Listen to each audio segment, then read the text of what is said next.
Welcome, everybody, to WTCW's, the Department Number 2 podcast. I am one of your hosts, Derek Lindo, and I am joined, as always, by the esteemed Daryl Smith. And we have a special guest for you tonight.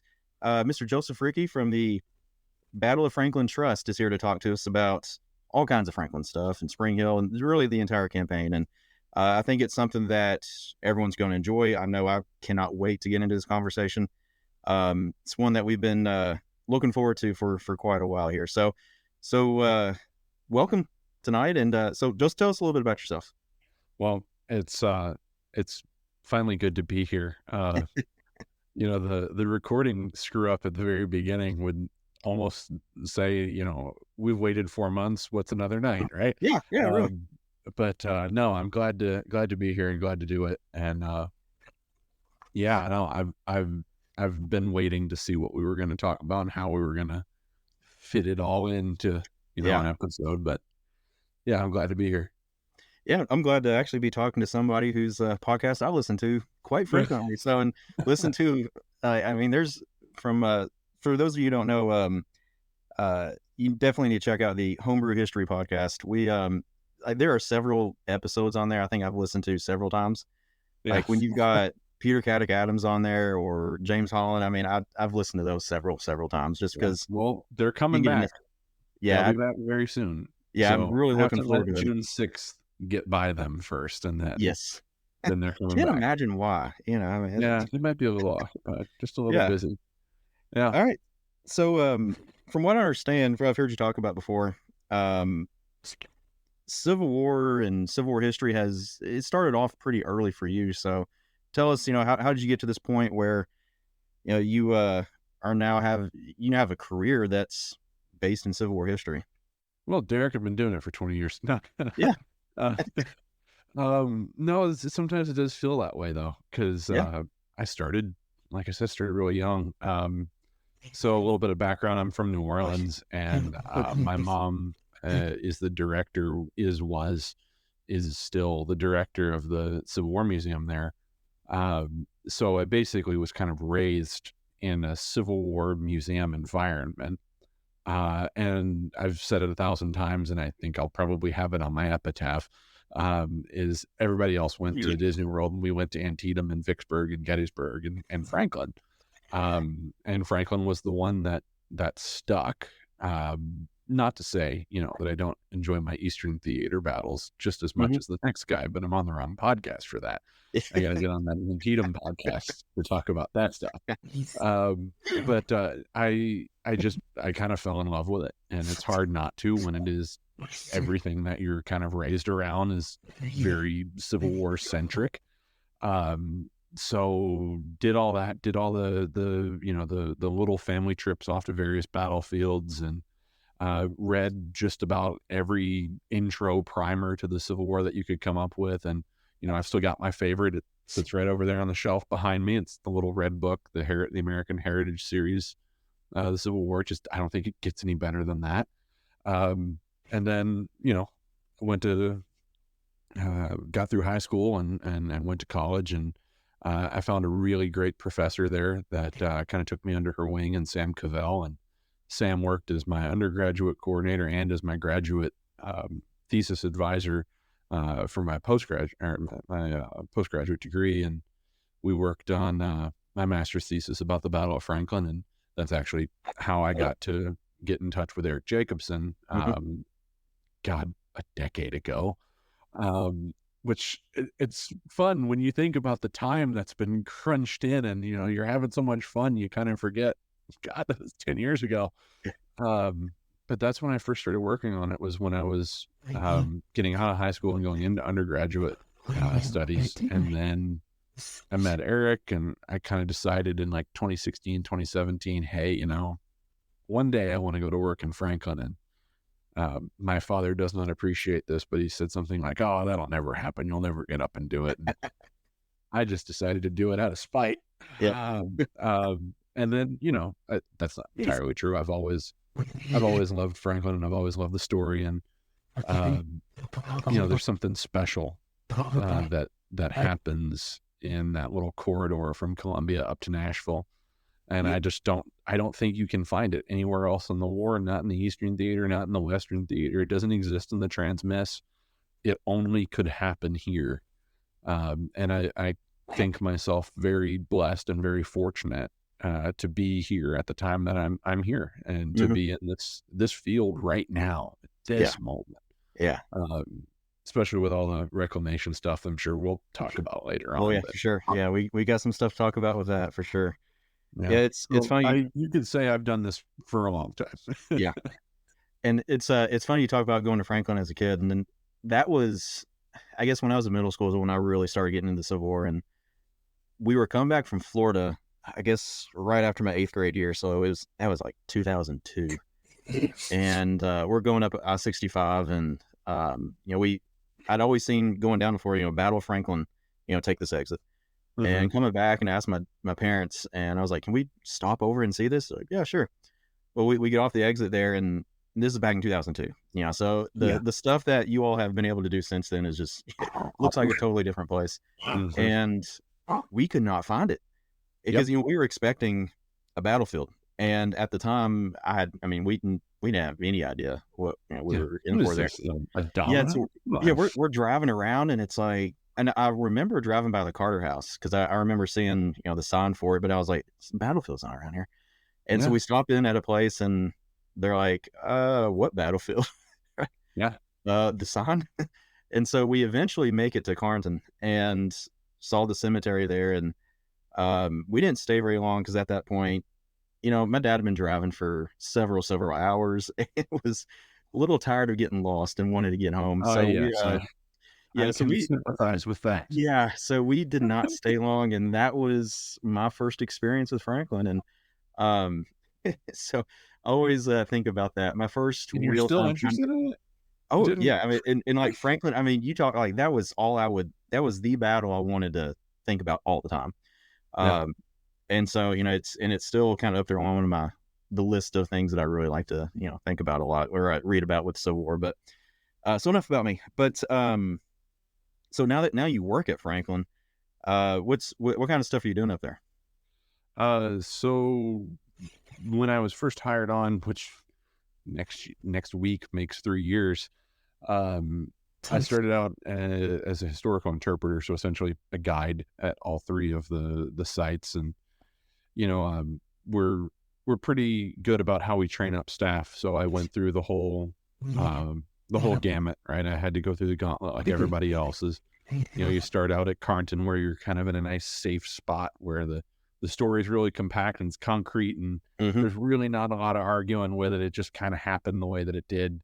And then I very slowly got introduced to Rippavilla, which we've taken over management of since May of 2021. So 3 years ago last month. And the site there was kind of constantly evolving. So as I would learn something and be like, all right, I'm finally confident I can say this on a tour, I would find out that that's just total nonsense and we're not going to say that anymore on tour. And now we're moving on from this. And one day I'm going to get it. And then eventually I got up to Carter House. And then after I got all three sites under my belt, I really started to hone in on battlefield tours and our extended tours, which allowed me to get a little bit more into politics, uh, which is like a sick fascination for me because I just love all the arguing back and forth back, and it's great, right? So I started out just doing tours, and then kind of gradually started to move into the digital media side of things as well. For a brief time, hosted the Dispatch podcast, which was the official podcast of the Battle of Franklin Trust. And then started doing a lot of video production. So I was sitting in doing a lot of that, um, right alongside Eric Jacobson or Sheila Mulligan. And, all that's done, all the editing and design and production is done in-house by our design and media manager. So it's no small undertaking to set up and, knock out a video. And I really pride ourselves on our YouTube channel. I think, maybe it's like the American Battlefield Trust and then us, and we're like right there with them. I think some of the stuff we put there is just great. And I'm biased, right? Oh, yeah. um, but no, I think some of the stuff that we've done there is fantastic. And then just after the anniversary last year, so the 159th anniversary, um, it was announced that my friend and colleague Bill Clark would become the director of guest engagement. My colleague Bailey Lawrence would become the new curator, and Joanna Stevens would become the director of historic sites. And that I would inherit one of Eric's titles as historian of the Battle of Franklin Trust. So I've been doing that now for almost 6 months or so, and having the time of my life, because you get to sit there and, you getting paid to research and read about the thing that you've always wanted to research and read about. And it was the thing that you'd sit there when you were in school and be like, man, if I do this for free, I could do it. Well, now you're getting paid to do it. It's even Yeah. better. It's the dream. And then, I still I get out on the battlefield, and I get to do the battlefield tours. We have a 4-hour campaign tour that I'm pretty much the only one that does it. So we start down in Spring Hill, we work our way all the way up to Franklin. And it's a great tour, but I always tell people it's not for the faint of heart. Don't get on that tour expecting, so these guys were gray and we call them Confederates. Right. I'm going to meet you where you're at, but that's not the tour for it. Yeah. So we have a great time with that tour. And then, the house tours are always fantastic because it's the one time you get to put your finger on the pulse and really get to talk to people and see what they're interested in. And I'll tell you what, it's a really good time to be in this spot at these sites with the people that are coming out right now. Uh-huh. You hear all the stuff about nobody cares about history and all nonsense. Yeah, I go into those house tours every other day and I see 15 and 20 people who are invested in the story because they're being told it, and I think an honest and a very compassionate and a very empathetic way, where the facts are facts. What's the John Adams quote is the pesky facts. stubborn things. Yeah, facts are stubborn things. They enjoy it, and they walk away maybe appreciating the war, appreciating the story a little bit more. So that's a long and short answer of saying I do a lot of stuff. It's a good one. It's good. Yeah, I'd like to just chime in. I think the last 3, 4, 5 years, I think part of it obviously is your presence there. Eric is fantastic as well. But you mentioned the quality and the in-house production of videos and whatnot. It has been fantastic. Like there is like this full-on assault. How's that for a phraseology today? Like it is. It's like this assault of we're here and you can't get away from us. And we're bringing you some really insightful, sometimes controversial, depending on your flip of the coin. But just you gotta push the envelope. Yeah, got to push it. And you got to challenge this methodology that people have accepted for far too many decades. But yeah, it has been fantastic. I love watching, Chalkboard, right? Chalkboard history. Yeah, that's I love always that. fun. I love watching that one. And just, again, the quality of the videos I watch on YouTube, just excellent stuff. I mean, I want to be there. Like right now, let's go. So kudos to you in the gang, right? Yeah, thank you. I'll pass that on to everybody else. All right, so Joey, before we get into some of the stuff here about the work that the trust is doing, and then really just some of the myths we're going to take a look at here. For those that are listening and don't really know much about Franklin campaign here, give us the little short version of it, just to kind of get everybody up to speed. Well, Derek, that's dangerous. I'm walking in dangerous territory there. The short version is usually the hour-long guided house tour, right? Where do you start, right? So I usually tell people you've got to think about the whole year, 1864, to really understand the gravity that Franklin brings to the table. Not only is it a presidential election year, but the war is changing. And I had told the story to a guest the other day. We put up this display in the houses that say, 1864, the year the war was won. And I knew that this person existed. I did not think that this person and I would exist in the same room at the same time. I was sitting there and I turned everybody's attention to the panel, and he goes, well, actually, the war was won in 1865. To which I said, yeah, but something precipitated the surrender of April of 1865. And it just happened to take place about, 8 or 9 months before. So we have to think about the whole year. 64 is so important. We've got the presidential election, like I said, but think about what's happening out east. And I know I keep referring to the Eastern Theater, but we've got to think about that almost as the sideshow to what's happening out in the West, because there's Lee and Grant. Finally, Lee is meeting his equal in Grant. And, for the first time, Lee doesn't know how to fight against him.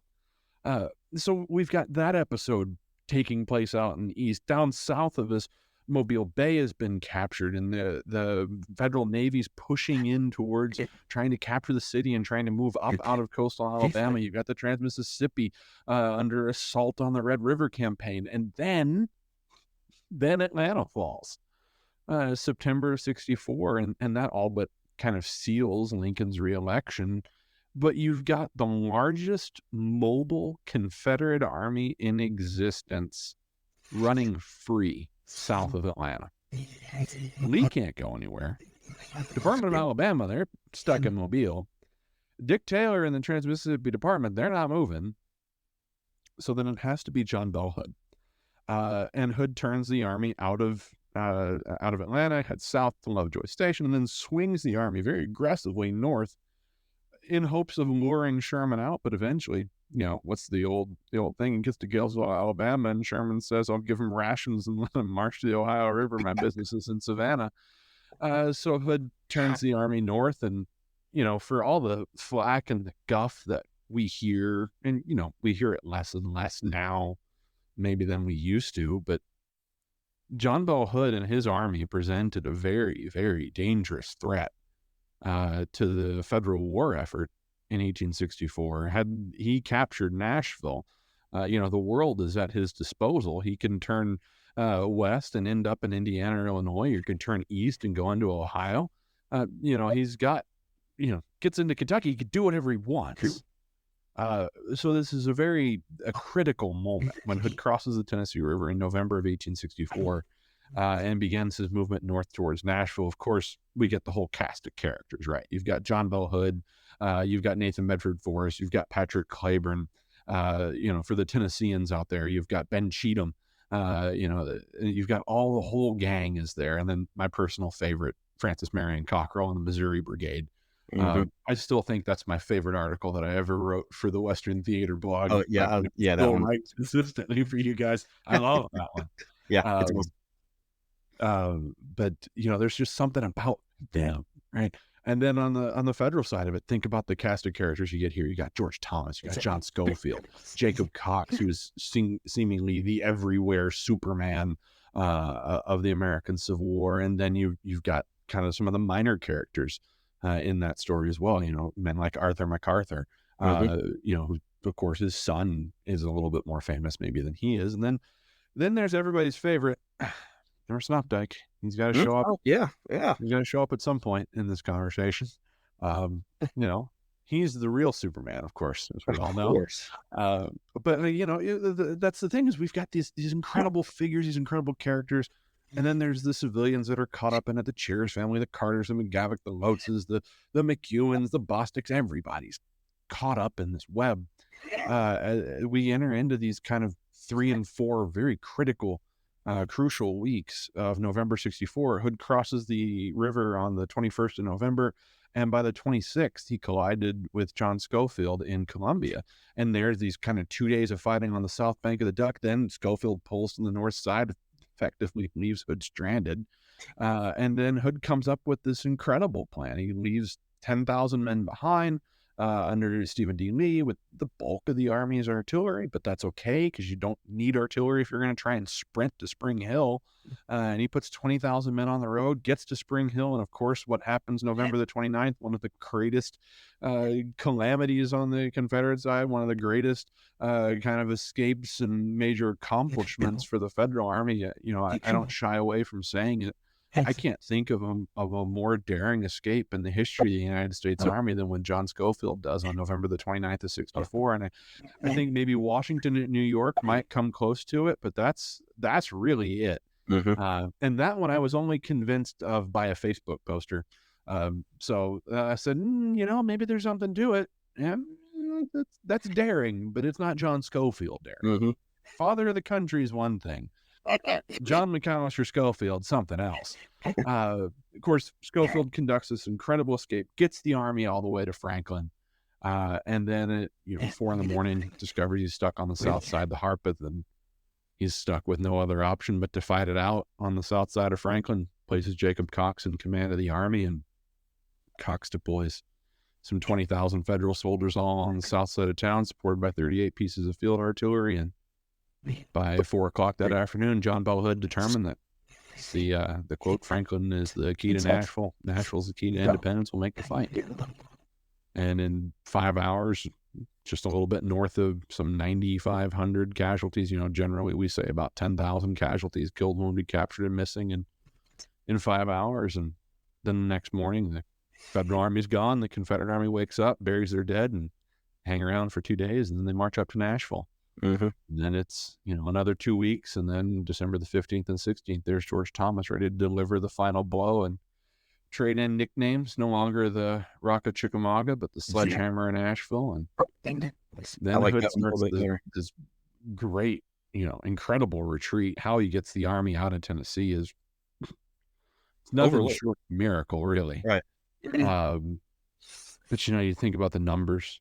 He crosses the Tennessee with 33,000, and when he gets to Tupelo, he's got 18,600 left. But at the end of the day, what happens? The Army of Tennessee is vanquished at Franklin. You could really say it's at Franklin, and then they're finished off at Nashville. And then it's over in the West. For the Army of Tennessee, they just simply kind of cease to exist as a real formidable army. They, Splinter goes down to Mobile, a section of it goes out to North Carolina. I think a lot of guys just go home. Yeah.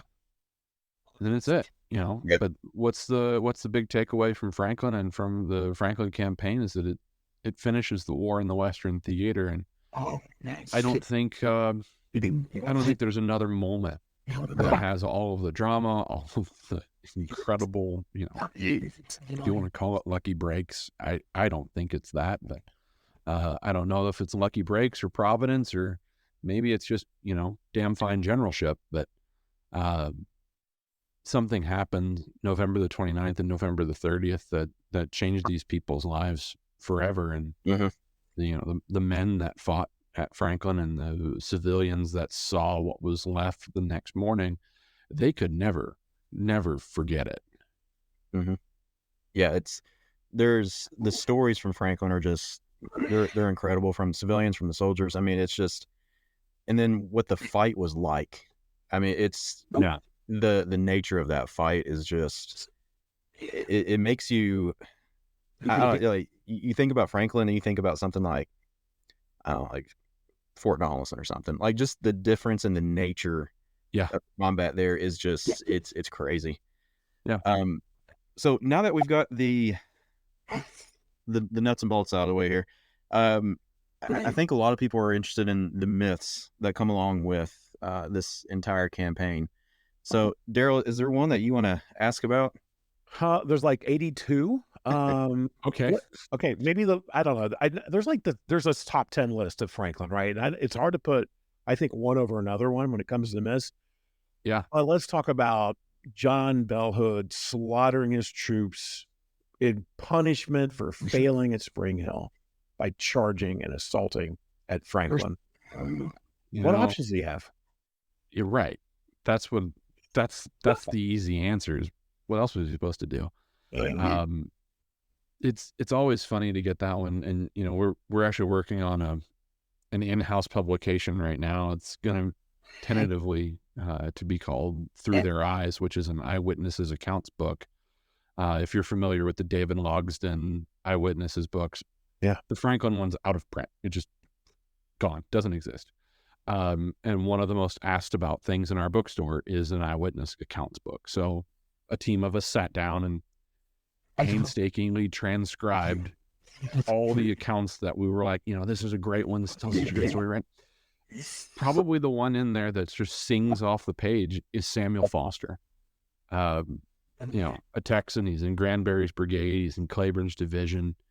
And, what's the thing right at the end of his conclusion of Franklin? He says, the fires of hell will burn the soul of J.B. Hood for the murder and the creation of all these orphans and widows. That's, and I know I sound flippant when I say that, that's what war is. There will be casualties. There will sometimes be incredibly gruesome and awful, terrible casualties, and it is an awful thing. But what else could Hood have done when he got to Franklin? And this whole idea that he's mad and angry. Okay, well, admittedly, if I was the Army commander who had just carried out, as he said, the most, the greatest move in his career as a soldier, and I'm assured that the road had been blocked and that my orders had been carried out, and if I woke up the next morning and I get a message from Stephen D. Lee, first thing in the morning, not a cup of coffee, not a nice look at the sunrise, nothing. I get a message from Stephen D. Lee that says, at present, there's no enemy in my front. Yeah, you can bet I'd be mad too. And I think if we're honest with ourselves, any of us would admit that we would be angry then. Mm-hmm. So if Hood was mad, he had every single reason in the world to be mad.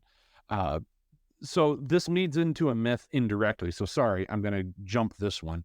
Go for it. There was no breakfast meeting at Rippavilla where Hood gathered all of his generals together and screamed and yelled and shouted at them and called them names and belittled Pat Claiborne in front of his entire staff. And Forrest never picked him up.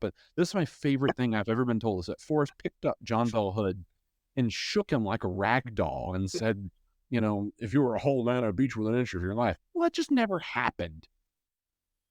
It's a great story. Yeah, I don't know. I think since the late 1800s and early 1900s, that's the truth, right? Right. Yeah. I saw somebody on Facebook say that, so it's got to be true. Every November the 30th, I shut my Facebook notifications off. Smart. I just don't want to deal with it. I log off for the day. But no, so if he's mad on the morning of November the 30th, every single reason in the world to be, I think we could all really reasonably come to an agreement on that. Okay. So what he tells Benjamin Cheatham on the morning of the 30th is move your corps and find Schofield. What Hood understands is that his orders throughout the entire campaign, even before he crossed the Tennessee River, fight on a field of your advantage. All right. Well, he had a field of advantage in Columbia, and Schofield got away. All right, so chalk that one up. He had the field of advantage in Spring Hill. I mean, if the road's blocked, Schofield's stuck in the back, regardless of what Schofield says in 1897 about how I would have simply gone across country and found another road. That's just nonsense. John Schofield was trapped in Columbia in the same way that Hood had snared him in Spring Hill. And he got away. All right, where's the last field of advantage then? It's Franklin. Because north of Franklin are the Brentwood Hills, and if Schofield gets on the other side of those hills, if Hood were going to try to outflank him, he'd have to throw his back to Nashville. And John Bell Hood is not a dumb man. No. He's not tactically incompetent. He's a good soldier. He knows what's on the other side of the Brentwood Hills. George Thomas is massing an army. He might not know the numbers.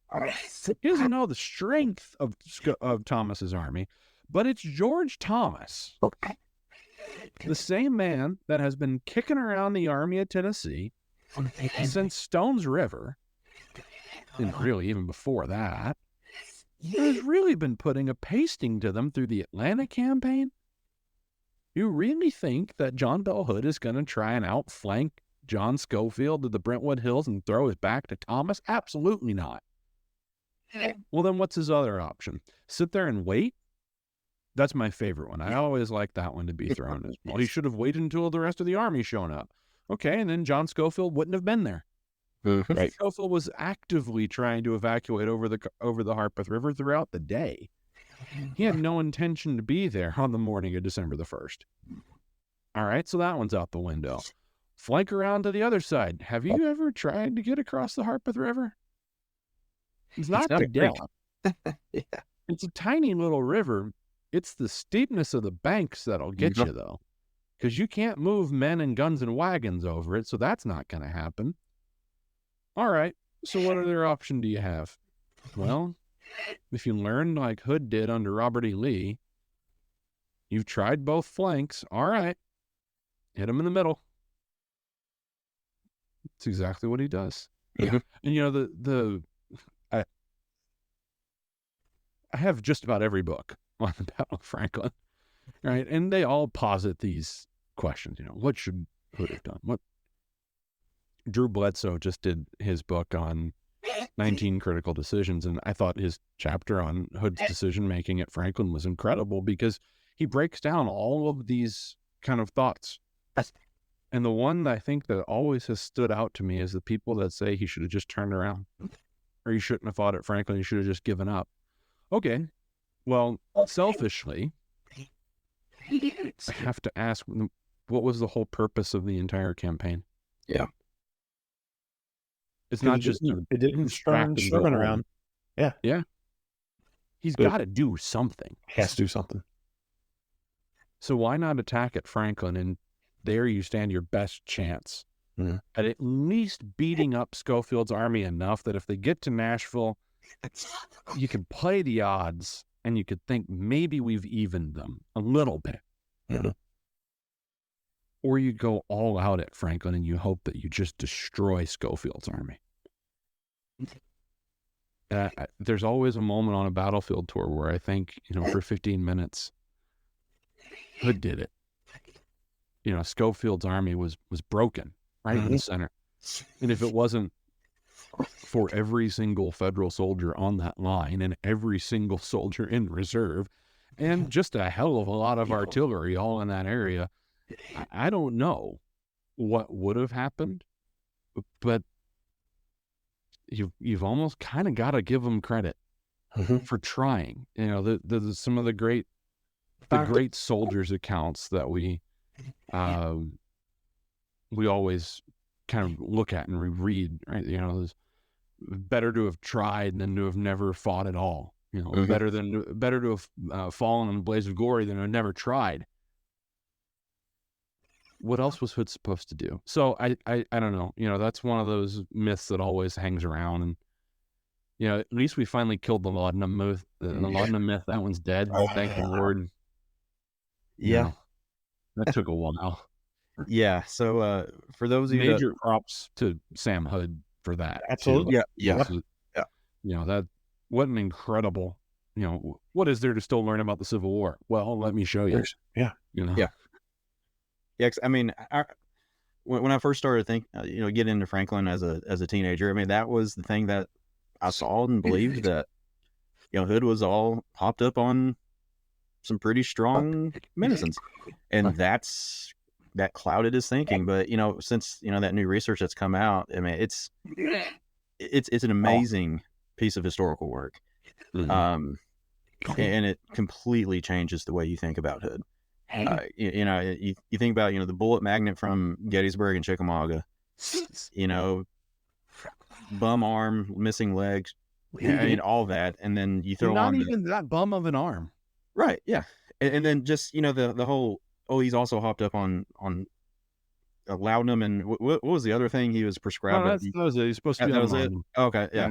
So I am glad that that's changing, and that you know, Hood is. He's not stupid enough to just sacrifice and kill his own army. What general does that? No matter how angry you are about something, like you said, yeah, I mean, you can be angry, but like, why would you kill your own army off? You know, that doesn't make sense. Yeah, there's no logic to it, and you know, there's probably a lot of places you could start with that, where that myth, how it grows legs. And the thing about Franklin, and you know, this touches on what I've been working on recently, which is Franklin and historical memory. Franklin didn't exist in a historical narrative from about 1895. It's kind of the height of the Confederate veteran magazines when the veterans were just cranking out one article after another. It didn't exist from then until about 1927. And that's when Thomas Robinson Hay writes the Hood's Tennessee Campaign book. And then there's this big, long span of time. Yeah, Sims Crownover writes a quarterly magazine article in 1955, but that doesn't really get a lot of national public attention. What's the first major book on the Battle of Franklin that comes out is James Lee McDonough and Tom Connolly's 5 Tragic Hours. Mhm. And that book is like it is the top 10 myths list, just claiming to be truth, right? You know, Hood was in love with Buck Preston, and that's why he was trying to impress her, so he killed the army to show how brave he was. Like, you know, you get all that stuff. And then what's the next book? Confederacy's Last Hurrah, you know, or actually, I prefer the other title itself. Embrace an Angry Wind. And I think is the better of the two. But Wiley Sword, and Lee White and I go back and forth on this all the time. You know, people, the other reason I turn off my Facebook account, whenever I see a Franklin post, I go, oh, no. Let me just mute notifications. But, you know, Lee and I will be tagged and they'll say, what do you think about this book, Embrace an Angry Wind? And it's almost, it's a programmed response. It's a beautiful book. Not today, Satan. It is. Golly, that's a bit harsh. Yeah, that came out fierce. I wasn't expecting that. Here's the thing. I enjoy it. You know, it's a good book. It's very readable. It's incredibly approachable. It's written in a way that just you're engrossed by this story. And Wiley Sword was a very gifted writer. Yeah, I don't think there's anybody that could take away from his writing ability. You know, he was a master with prose. Facts, but where were the facts coming from? This kind of extant, kind of dingy narrative that had been kind of molding and getting all covered up with rebel goop, as I like to call it, over about a century. And then what does Wiley Sword have to work with? Because he's not like you and I, where we can sit down here at our computers and we can pretty much search every archive in the country. And 9 times out of 10, we're going to find what we're looking for. He had to go everywhere. Yeah. And I'm very privileged to have the position that I do. I work in our collections. I've seen Wiley Sword's notes. They're meticulous. He has handwritten notes for everything. How much of that makes it into the book? Not a lot. But he had seen it all. And he had heard it all. And he produced this incredibly masterful book. And that became the standard. And even today, you know, somebody comes in, they say, well, you know, I read an Embrace an Angry Wind. I go, you know, it's a good book. It's a great book. It's not the book. But that the myth of Hood and his anger, or the laudanum, or the my favorite comparison is calling him Don Quixote. I love it. But that's where it grows out of that. And then what informed the History Channel, Civil War Journal, and Civil War Comment? Yeah. It's those books. It's those historians. And Sam Watkins is one of the major Confederate voices in that. Yeah. Yep. Yeah. Sam Watkins. And then too, you've got the interpreters that were on the ground at the time. You know, you've got the people who were here and who were doing really incredible and really important work. Like, you know, Thomas Cartwright's a perfect example. Thomas still has an immense amount of respect that's due to him, because he made Carter House what it was. At the same time, he had some of those old tendencies about Hood. And that was perpetuated in film, it was perpetuated in the books, it was in literature, and it was in the public interpretation. So if you were to come to Franklin 25 years ago and you didn't hear that Hood was on laudanum or that he was mad, I don't know what tour you went on. but things have changed, right? So I'm glad to have put a lot of the hood stuff to bed. Yeah. So hopefully. tell us about the one name that we've heard a lot is the supposed savior of the Union Army at Franklin. You mean Ohio Superman? Hey, What's now, there's another Daryl? Ohio What state is it? Superman who I think What's that? really. Oh, I'm jumping the gun. It's like, Daryl, what state was he from? Yeah, Hey, so you might tell be us a from little bit about. Ohio, but I don't like Grant, so go from there. All right. Right. Hey. Well, Emerson Updike, that Yep. one. You wanted to Yep. touch that one? Yeah. So what is there to say about Emerson Updike? That he hasn't said himself. So I know when I was, it's strange to say this, when I was younger. That's You're weird. I'm still still young, young, but when I was younger and when I was writing kind of my first stuff, I had a very negative opinion of Emerson Updike, and I made no qualms about showing it. He's a liar, he's bloviating, all these things, self-serving, and to a very large extent, his post-war accounting of Franklin and of his actions is massively overplayed. But we can't let that criticism, as Jacob Cox say, deny him the truly glorious service that he did. Jacob Cox would be the first one to admit to you that without Emerson Updike coming forward, it wasn't going to work out. It's iffy. Yeah. But Updike took that a little too far in starting to say things like, well, you have to tell me that I saved the day and that I was alone in saving the day. And Jacob Cox had to go to him and say, my dear Emerson, that's my favorite letter. My dear Emerson.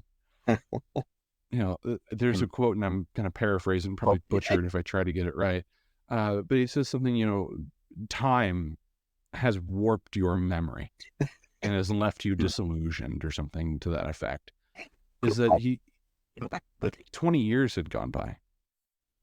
By the time, almost 20 years, 18 years had gone by, George Wagner is dead, the division commander. So Updike could very easily say, I got into an argument with him and I did my thing out of, I was being insubordinate and I went off and did my own thing. But when you go back and you look at the official record and what does Wagner's report say, I placed Updike in reserve of the entire line. And what does Updike's report say? I was placed in reserve of the line. What does he say in his letter to his wife, Lucy? I was placed in reserve of the line.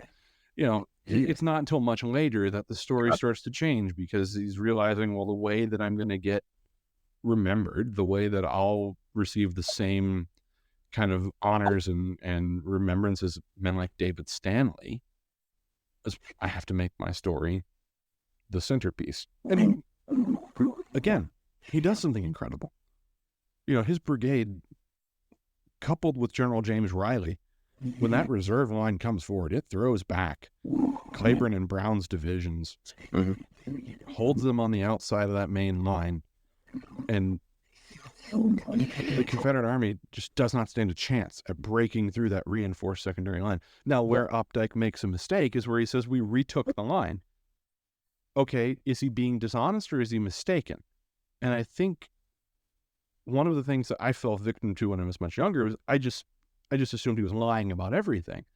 No, if you really sit there and you think about how confusing the battlefield was, how chaotic everything was around him, and when Updike was placed in reserve, he probably never saw the secondary line being built.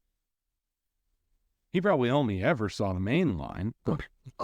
And so when he took the secondary line back and reinforced that, he just assumed he had retaken the entire federal line.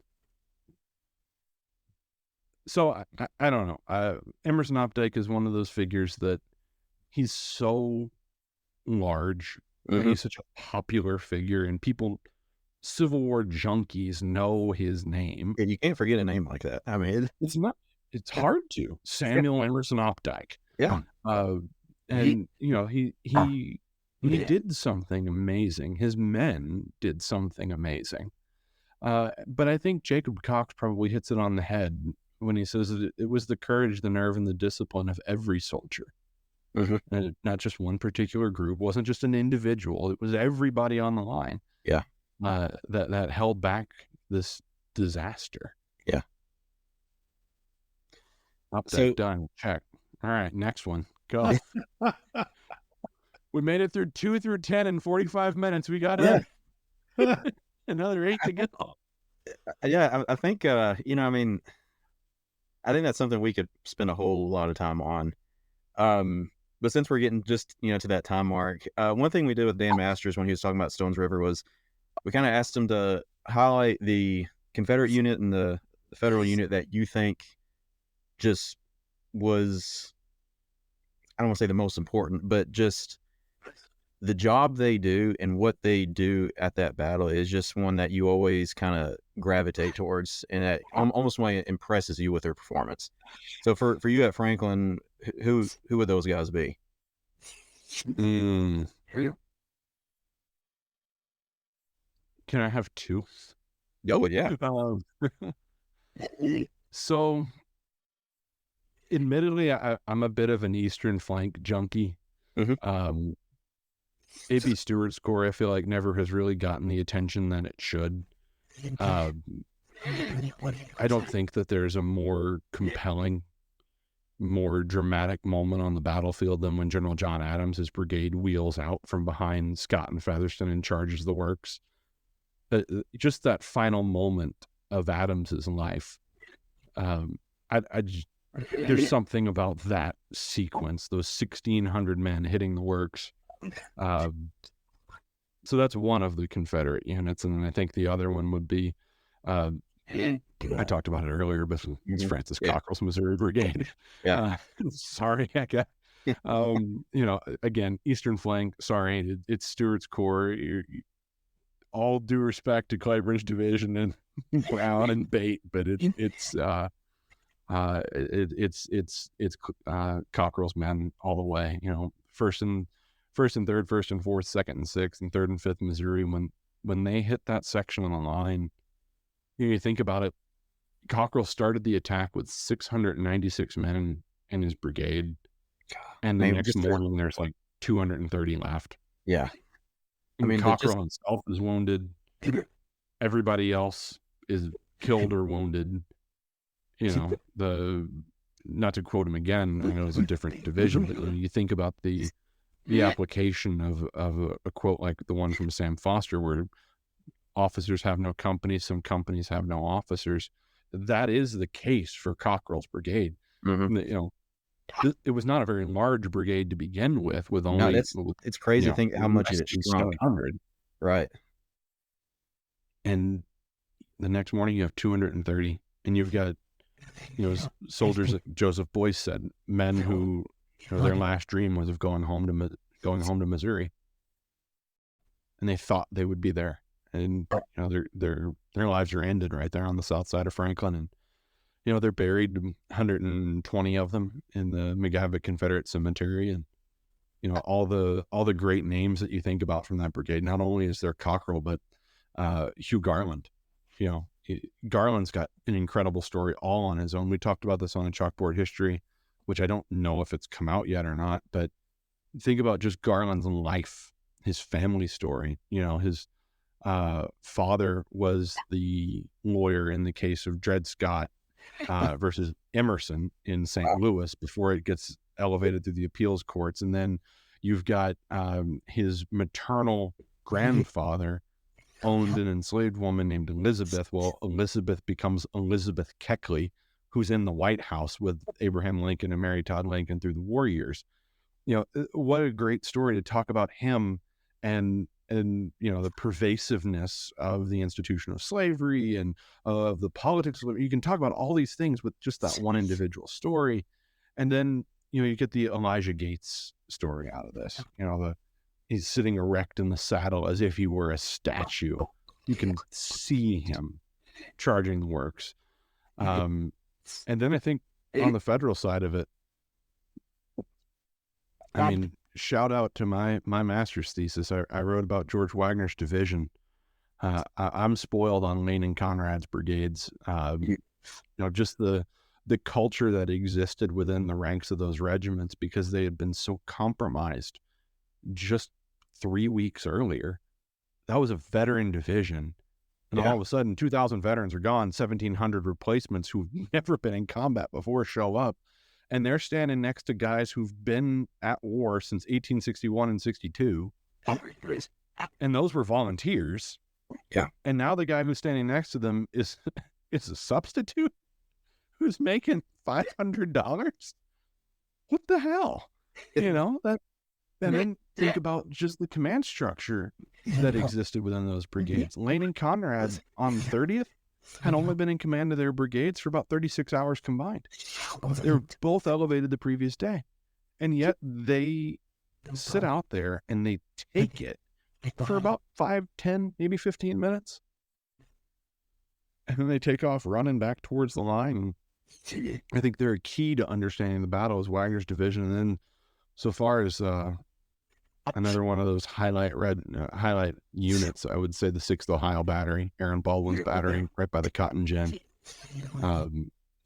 Baldwin talks about loading triple canister double barrels of 12-pound Napoleons and firing a dummy out with them, and just the desperate kind of hand-to-hand fighting going on, trying to keep the Confederates away from his guns, because he's being hit by Cockrell, and then as soon as Wagner's men clear out the line, he's being hit by Cleburne's division. It's Govan and Granberry's guys that are slamming out of that section of the line. I'd be partial to the 6th Ohio Battery and just all of Wagner's division, Cockrell's brigade, and Adams's brigade. Yeah.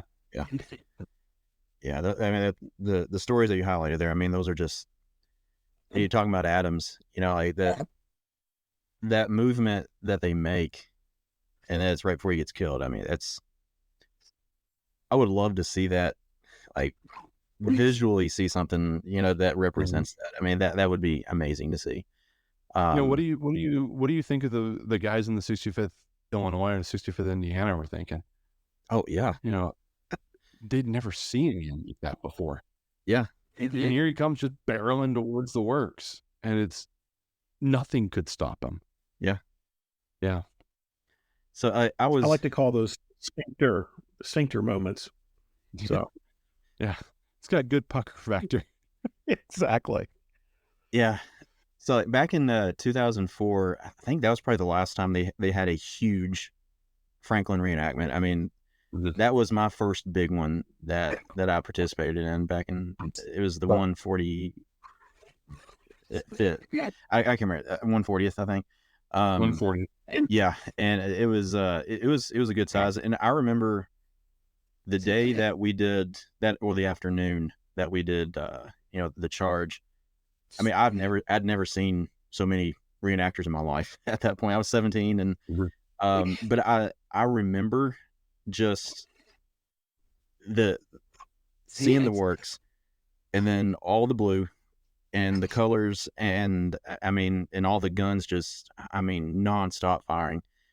And I remember thinking, how could anybody have continued forward at that? And, it was just, there's nothing even coming at you. Right. Yeah. I mean, you're just moving forward, and that sound of musketry, I don't think I'd ever heard since then. Just the rapidity of it, how quickly it was going, and you had the bands going. I mean, it was a surreal moment. And reenactments are never going to show you exactly what things are like, but that experience at the same time though was, I mean, the respect for somebody to go towards that, it was unreal. So we talked earlier about just how brutal the nature of the combat is here. What do you think drove these Confederate soldiers to continue something like this, knowing what all is going on if they are in tune to everything else that's going on? What's making them do this, I guess, is the question. What's driving them forward here?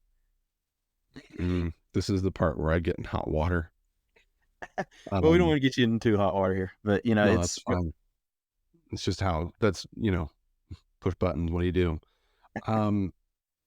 I think almost universally, men on both sides understood that this could be it. Mm-hmm. It could be over in a day. So you put yourself in the perspective of a man like Lieutenant Colonel Walter Rohr. He's in Loring's division.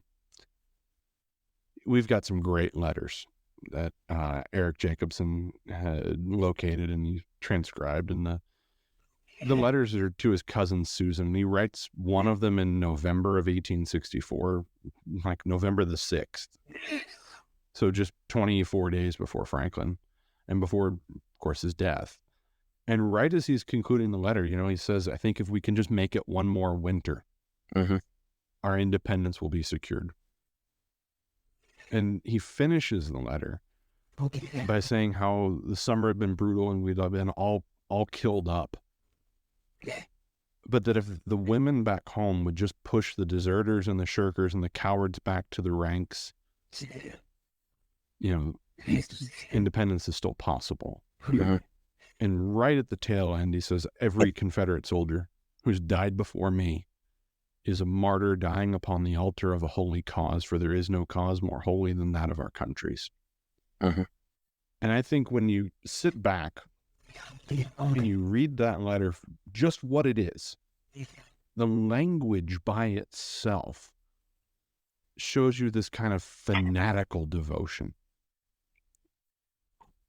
We always talk about the Army of Tennessee as this kind of, this amazing fighting force. They're tougher, they're the harder soldiers, they're the better soldiers in Lee's army, except only they lose most of the battles that they're in. Great, yeah. Look, if I'm a betting man, I'm not putting any money on them. But there's something to be said that in November of 1864, there were still 33,000 men in that army that, just like Walter A. Rohr, were willing to die. Why? I can't tell you that every soldier, James Bailey, maybe George Estes, some of these guys that we encounter on a daily basis, Michael Farrell, how many of them were really invested in the institution of slavery and the politics of slavery and the economics and the agricultural industry and everything? I don't know. But I can tell you that by November of 1864, emancipation had been the policy of the federal government for the better part of a year and a half. And that every single one of those soldiers, from the top, from John Bell Hood on down to the lowest private, understood that the slave-based agrarian society that existed in the South would die with their defeat. If you're that invested in it, like Walter A. Rohr very clearly was, why not die for it? And that's a hard truth. That's one of those that I can almost see your comment section now. Sorry. Got this woke guy on here. My favorite. But there's something to be said about the pervasive ideology that existed in the Army of Tennessee. Think about Hood's letter to Sherman in September of 64. We refuse to live under you and the rule of your Negro allies. Yep. Think about Rohr's letter. Think about what happened on the advance out of Alabama when William Bates' division came across a colored troops garrison and the men had to be physically restrained. This is an army that knows that it's coming to an end. And I think on the other hand, look at those guys in the 65th Indiana, 65th Illinois, the 104th Ohio, the 50th Ohio.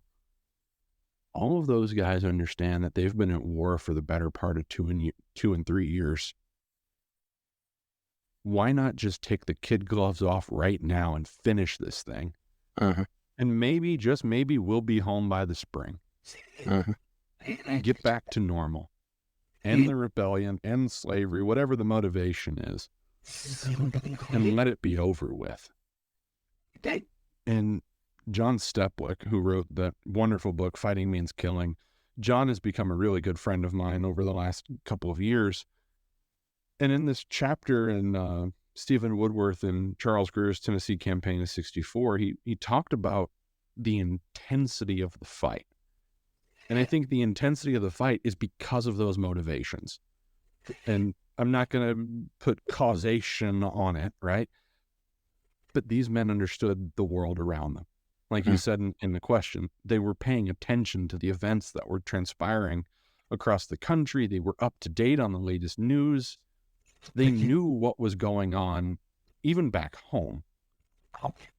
So it doesn't matter if you're from Indiana or you're from Mississippi. It's time to fight.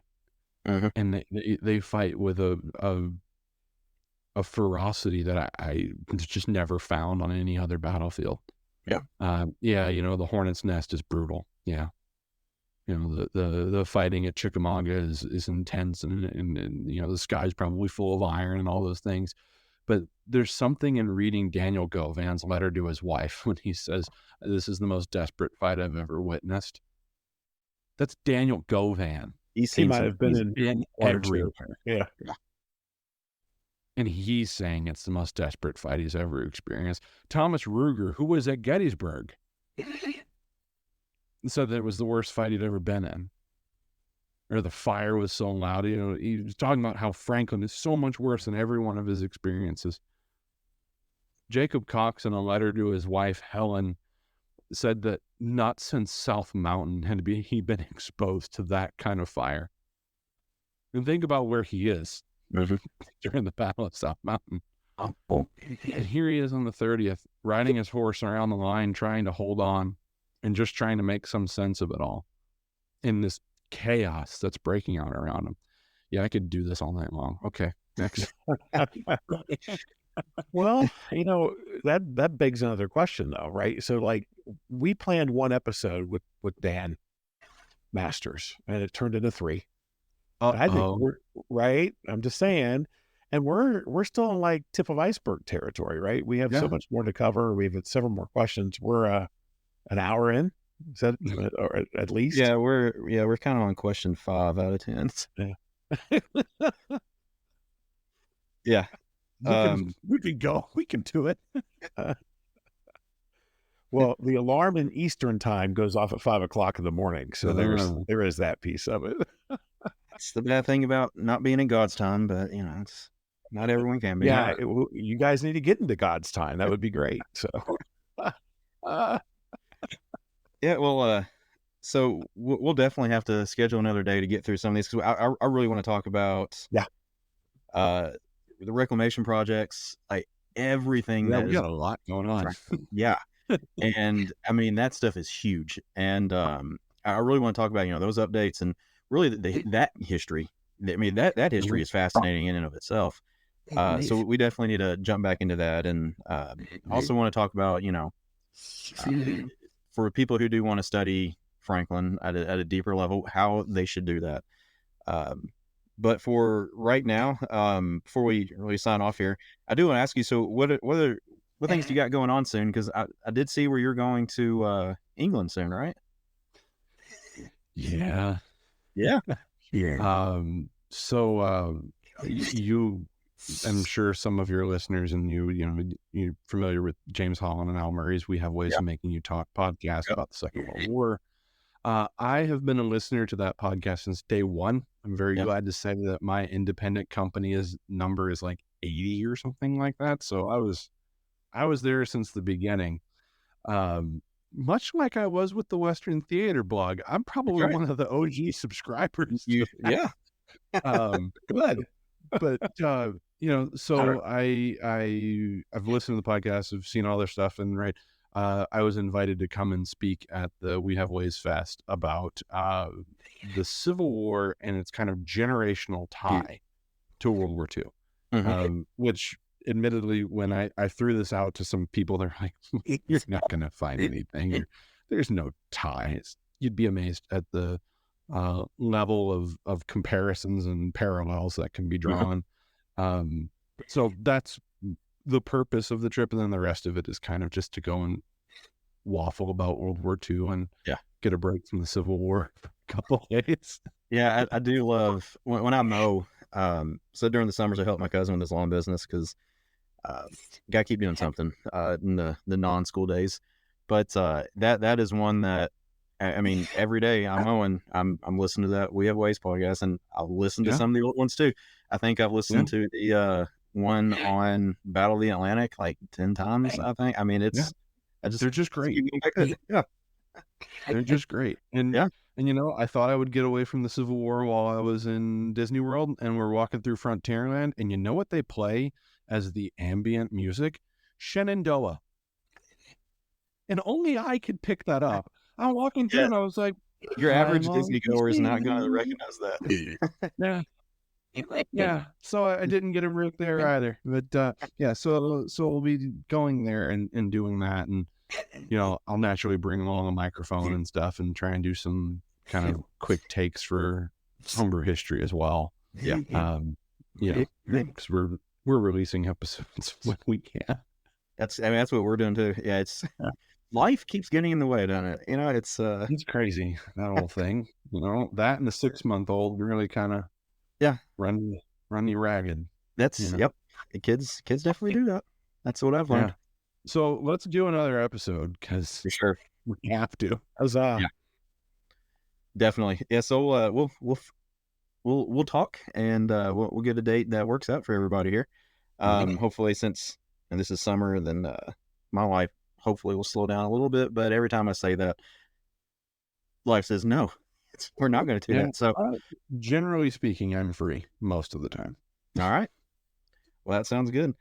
So thank you for being with us tonight, though. We had a blast talking Franklin. I mean, that's something that, like I said earlier, since I was a teenager, Franklin has been one of those things I just love learning about. And to be able to talk about that with you tonight, it's been a big treat. So we want to thank you all the listeners for being with us tonight and sticking with us for an hour and 7 minutes here now. And so if you're not a subscriber, please do that and give us a rating, share it, and let us know what else you'd like for us to talk about, and we'll see what we can do for you guys. So have a good night, and we'll catch you next time. Night all. Thanks, guys.